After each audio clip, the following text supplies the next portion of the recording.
గత 2 రోజుల నుంచి 90,000 మెజార్టీలు వచ్చినాయి, సూపర్ మెజార్టీలు వచ్చినాయి, చరిత్రలో కనీవిని ఎరగని మెజార్టీలు వచ్చినాయి అంటున్నారు.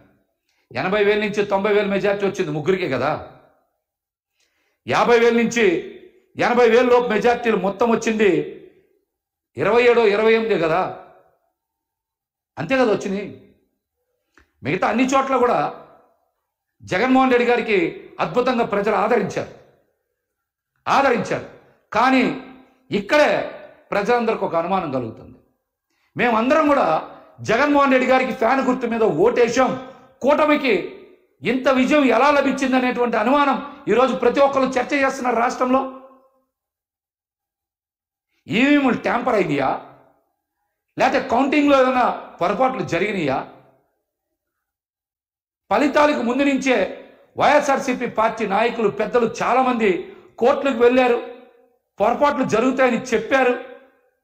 అవేమి పరిగణలోకి తీసుకోకుండా ఈ రోజున ఫలితాలు బయటకు వచ్చినాయి. ఈ ఫలితాల మీద ప్రజలకు అనుమానం ఉంది. ఈవీఎంలు ట్యాంపరింగ్ జరిగాయనేటువంటి అనుమానం ప్రజల మధ్య విస్తృతంగా చర్చ జరుగుతుంది. కొన్ని చోట్ల మనం చూసాం, ఒక్కొక్క ఈవీఎం మిషన్లు లెక్క పెట్టలేదంటే ఇందాక నేను చెప్పే కదా, 4-5 చోట్ల 4-5 ఈవీఎం మిషన్లు కనుక సరిగ్గా లెక్కింపు చేయకపోతే 4,000 ఓట్లు 5,000 ఓట్లు పోతే దగ్గర 19 స్థానాలు పోతాయి.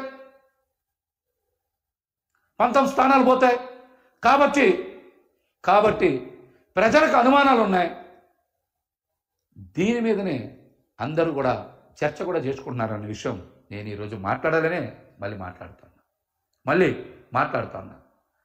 జగన్మోహన్ రెడ్డి గారు పేద సామాన్య వర్గాలు ఖచ్చితంగా వారి జీవన ప్రమాణాలు పెరగాలని దేశ చరిత్రలో ఎవరు ప్రవేశపెట్టినటువంటి కొత్త పథకాలు ప్రవేశపెట్టారు. 5 సంవత్సరాల పాటు సుదీర్ఘకాలం పాటు వాటిని అమలు చేశారు. ప్రతి ఒక్కరూ వాటి వల్ల లబ్ధి పొందారు.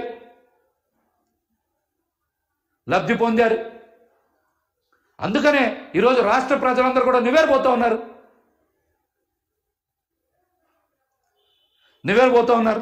ఒక్క జగన్మోహన్ రెడ్డి గారిని ఎదుర్కోవడానికి 6 పార్టీలు పోటీ చేసినాయని ప్రజలందరూ కూడా చర్చ చేసుకుంటున్నారు.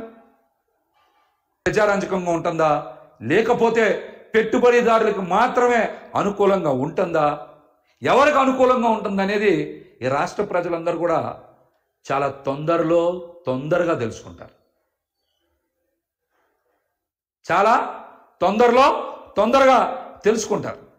అప్పుడు జగన్మోహన్ రెడ్డి గారు చేసినటువంటి సంక్షేమం, అభివృద్ధి పట్ల ప్రతి ఒక్కరికి కూడా వాస్తవం ఏంటనేది చాలా స్పష్టంగా అర్థమవుతుంది. నిన్నటి నుంచి చూస్తున్నాం కదా, రాష్ట్రంలో శాంతి భద్రతలను గాలిలో పెడతాం, ప్రతీకార పాలన ఉండదు అని మాటలు చెప్పిన 24 గంటలు గడవల. రాష్ట్రంలో చాలా చోట్ల ప్రతీకార దాడులు జరుగుతూ ఉన్నాయి. శాంతి భద్రతల సమస్య తలెత్తుతూ ఉంది. రాబోయే రోజుల్లో ఇంకెన్ని చూడాల్సి వస్తుందో.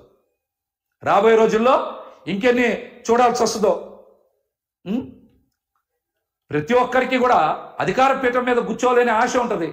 ఆ ఆశ ఉన్నప్పుడు కూటమి బీటలు వారుతుంది, ఖచ్చితంగా వారుతుంది. కూటమి కలిసి ఉన్నప్పుడు కూడా జగన్మోహన్ రెడ్డి గారు చాలా అద్భుతంగా సమర్థవంతంగా ఎదుర్కొన్నారు. రాబోయే రోజుల్లో జగన్మోహన్ రెడ్డి గారు చాలా బలంగా ధైర్యంగా నిలబడతామని చెప్తా ఉన్నారు. ఖచ్చితంగా నిలబడతారు. మళ్ళీ మరొకసారి ముఖ్యమంత్రి అయ్యే తీరుతారు.